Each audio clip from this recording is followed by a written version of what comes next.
नमस्कार मित्रों। Very sorrowfully,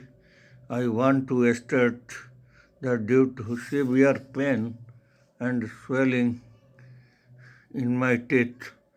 I am under treatment and feeling not so good to say clearly. In spite of in part 171, I initiate chapter 17 of BNSS 2023. Chapter BNSS 2023 में मित्रों कुल 7 धाराएं हैं। धारा 227 से लेकर 233 तक, जो सब के सब बताते हैं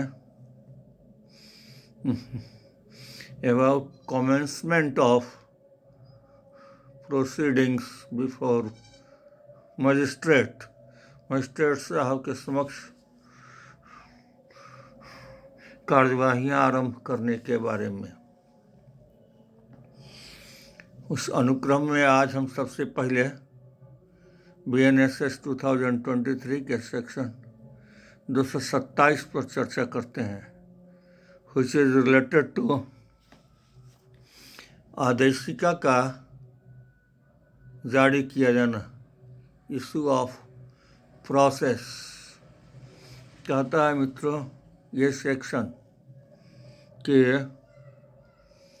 जब संज्ञान लेने वाले मजिस्ट्रेट साहब को ऐसा लगता है कि कार्यवाही करने के लिए पर्याप्त आधार है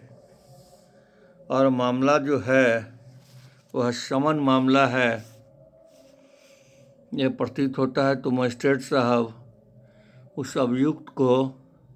अपने समक्ष हाजिर होने के लिए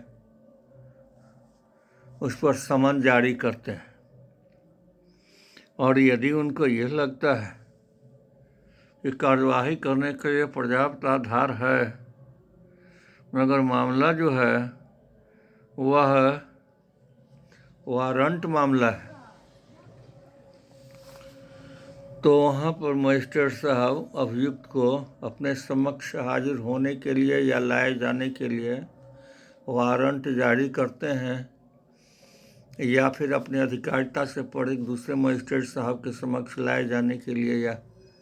हाजिर होने के लिए वारंट जारी करते हैं, और अगर वो चाहें तो समन भी जारी कर सकते हैं। लेकिन मित्रों पहले के CRPC में नहीं था, और नए BNSS 2023 में प्रोविज़न आया है कि इस तरह का समन और वारंट जो है सो इलेक्ट्रॉनिकल डिवाइसेस के माध्यम से भी जारी किए जा सकेंगे। कहता है मित्रों ये सेक्शन के समन और वारंट जो है सो तब तक नहीं जारी होगा जब तक कि प्रोसिक्यूशन विटनेसेस का अभियोजन साक्षियों का लिस्ट जो है सो फाइल नहीं कर दिया जाता है मजिस्ट्रेट साहब के समक्ष। मित्रों कहता है ये सेक्शन कि अगर कोई शुल्क है बकाया किसी तरह का, क्या कहते हैं कि कोई तत्समय प्रवृत्त किसी विधि के अधीन कोई संदेह है, देने लायक कोई शुल्क है जो अभी नहीं दिया गया है किसी प्रकार का, तो जब तक जमा नहीं किया जाता है तब तक वो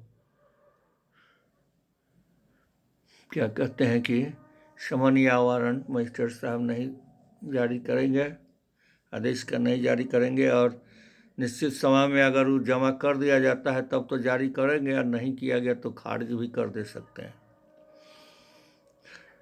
समन या वारंट जो जारी किया जाएगा इसके लिए उस परिवाद पत्र का, जो लिखित परिवाद पत्र है, उसकी एक प्रति भी जमा करनी पड़ेगी। कहता है मित्रों, ये सेक्शन की पिछला सेक्शन हम लोग पढ़ चुके हैं, सेक्शन 90 के उपबंधों पर इस सेक्शन के किसी बात का कोई प्रभाव नहीं पड़ेगा। धन्यवाद मित्रों, फिर मिलते हैं नेक्स्ट।